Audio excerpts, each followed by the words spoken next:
अगर तुम्हें जीवन भर प्रसन्न रहना है तो अपने माँ बाप को प्रसन्न रखने का प्रयास कीजिए।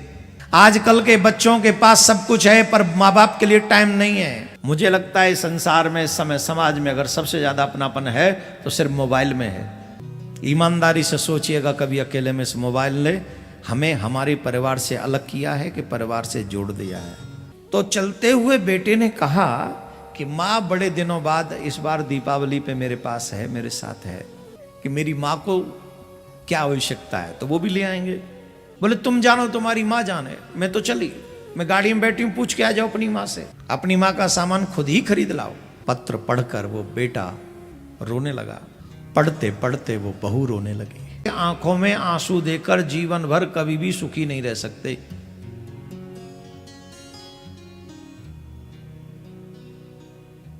अगर तुम्हें जीवन भर प्रसन्न रहना है तो अपने माँ बाप को प्रसन्न रखने का प्रयास कीजिए।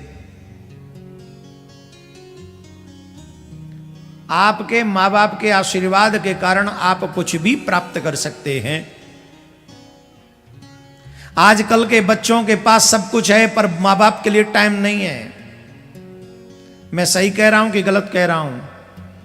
जोर से बोलिए। आइए एक बहुत अच्छी कहानी सुनाता हूं। जितने भी बच्चे हैं, जितने भी माँ बाप हैं, इस कहानी को मन लगा के सुनो। आज हमारे समाज में से अपनापन समाप्त होता जा रहा है। यहां आज हमारे समाज में अपनापन किसी से नहीं रहा है।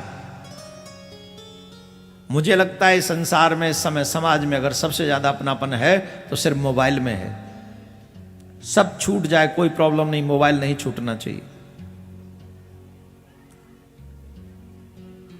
बैकअप बैटरी साथ में रखते हैं आजकल, बैकअप बैटरी। गाड़ी में भी चार्जर चाहिए।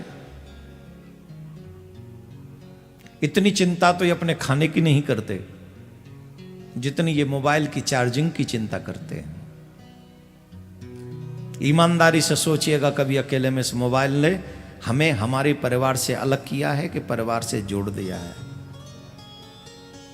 और ये जानते हुए भी मोबाइल ने हमने अपने बच्चों के हाथ में दिया है। गुनहगार कौन है? मेरी बात, हर चीज को आप आसानी से समझ लेते हैं, लेकिन कुछ बातें बहुत गहराई की होती है, उनको गहराई से ही समझो। एक बहुत अच्छी कथा है, सुनो। एक माँ शहर में रहने वाले अपने बहू बेटे के पास में गई। हमेशा गांव में रहती थी, पिताजी थे नहीं।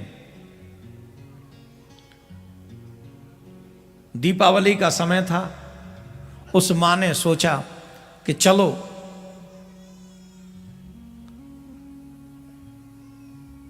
मैं अपने बहू बेटे के पास चल के रहती हूं। एक बहू बेटा गांव में भी रहते थे, ऑलमोस्ट वो वहीं रहती थी उनके पास।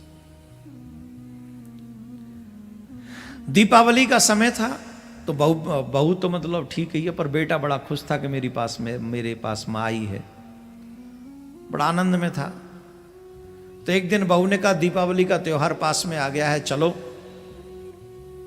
कुछ बाजार से सामान ले आए, नौकरी से तुम्हें छुट्टी नहीं मिलती, चलो जल्दी चलते हैं। तो चलते हुए बेटे ने कहा कि माँ बड़े दिनों बाद इस बार दीपावली पे मेरे पास है, मेरे साथ है। मैं माँ से भी पूछाओ जरा तुम कि मेरी माँ को क्या आवश्यकता है तो वो भी ले आएंगे।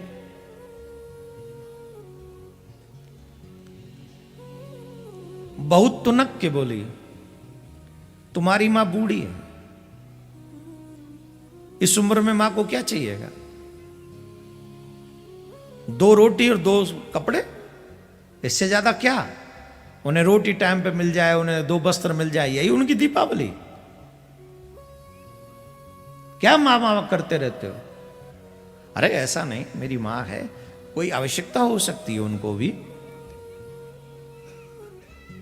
तो जाके पूछ लो।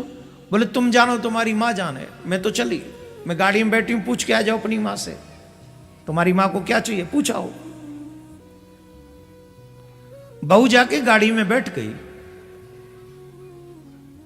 बेटा अपनी माँ के पास में गया और बेटे ने मां से पूछा, मां हम बाजार जा रहे हैं दीपावली की शॉपिंग करने, अगर आपको भी कोई सामान चाहिए तो आप मुझे बता दो, हम आपके लिए वो सामान ले आएंगे। मां ने कहा, नहीं मुझे कुछ नहीं चाहिए, मुझे क्या चाहिए, तुमको देख लिया तुम्हारे साथ हूं, यही मेरे लिए दीपावली का गिफ्ट। बोले नहीं मां, कुछ भी आपको चाहिए तो आप बताओ ना। तो मां ने कहा, रुक जरा, तू इतनी जिद कर रहा है तो मैं कुछ लिख देती हूं, हो सकता है तू भूल जाए, मैं लिख देती हूं। लिख दिया। बोले ये पत्र ले जा, इसमें जो लिखा है वो ले आइयो। जेब में रख लिया, रास्ते में पढ़ लेंगे, देर हो रही है, गाड़ी में बैठी। तुनक के फिर बहू ने पूछा, क्या कहा तुम्हारी मां ने, क्या चाहिए तुम्हारी मां को? उन्होंने, पता नहीं इस पत्र में कुछ उन्होंने लिखा है, तुम मना कर रही थी उन्हें नहीं चाहिए, तो लगता है उनको कुछ चाहिए होगा, तो इसमें है, पढ़ के सुना दो। तुम्हारा पत्र, तुम्हारी मां का पत्र तुम ही पढ़ो, इस बुढ़ापे में भी इतनी बड़ी लिस्ट, पता नहीं क्या क्या लिखा।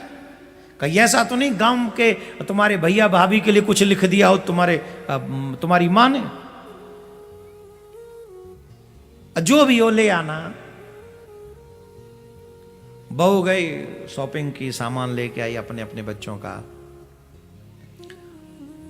वो पति थोड़ा काम करके आ गया इतनी देर में, मेरी मां का सामान भी ले आओ, मैं थक गई हूं शॉपिंग कर करके, पैदल चल चल के थक गई हूं, अब तुम खुद ही जाओ, अपनी मां का सामान खुद ही खरीद लाओ। ठीक, पत्र तो पढ़ के सुनाओ। पहले पत्र बेटे ने निकाला, क्या लिस्ट है, पत्र पढ़ा। पत्र पढ़कर वो बेटा रोने लगा। पत्नी डर गई, ऐसा क्या है मंगा लिया इसकी मां ने, ये रो रहा है। छीन लिया पत्र, क्या है इसमें? पत्र पढ़ा। उस पत्र में बहू ने पढ़ा जो मां ने लिखा। मां ने कहा, बेटा इस बुढ़ापे में मनुष्य की ज्यादा आवश्यकता नहीं रहती, ज्यादा आवश्यकता नहीं रहती बुढ़ापे में। बूढ़े मां बाप, जिन्हें अधिकांश लोग बुढ़े बुढ़िया कहकर बुलाते हैं, लोग भूल जाते हैं कि बुढ़े बुढ़िए जिनको हम बुढ़ा बुढ़िया कह रहे हैं, ये बुढ़ा बुढ़िया हमें जवान करने पढ़ाने लिखाने में ही हुए हैं। तुम मुझे दीपावली का गिफ्ट देना चाहते हो, मुझे किसी सामान की आवश्यकता नहीं, किसी वस्तु की आवश्यकता नहीं, मैं बूढ़ी हूं, क्या पता अगली दीपावली में न देख पाऊं। अगर मुझे कोई गिफ्ट देना चाहते हो तो जितना भी तुम्हारे पास समय हो मेरे साथ बैठ जाया करो। तुम्हारे साथ अगर मैं बैठ जाऊंगी तो मेरे लिए यही सबसे बड़ा गिफ्ट होगा।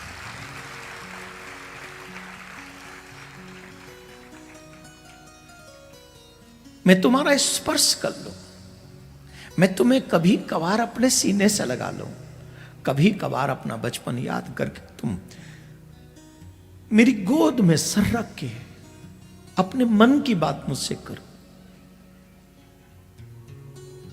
बेटा मैं ये जानती हूं कि मृत्यु सत्य है,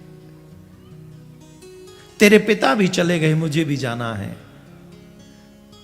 लेकिन अपनों के द्वारा तिरस्कृत होकर जो मृत्यु प्राप्त होती है वो बड़ी दुखदायी होती है, और अपनों के द्वारा प्रेम स्नेह पास सानिध्य प्राप्त करके जो मृत्यु प्राप्त होती है वो मृत्यु बड़ी सुंदर होती है।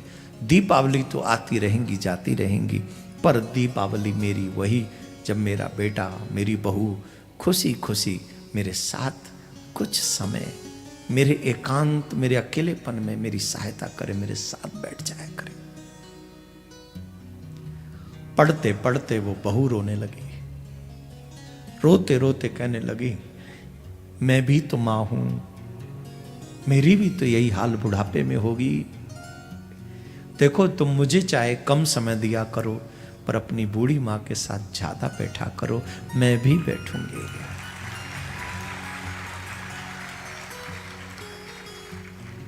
अपने माँ बाप को अपमानित करने वाले लोग, अपने माँ बाप को बुढ़ा बुढ़िया कहने वाले लोग कभी ये न भूलें, एक दिन हम भी बूढ़े होंगे और हमारे भी बच्चे हमारा ऐसा ही तिरस्कार करेंगे।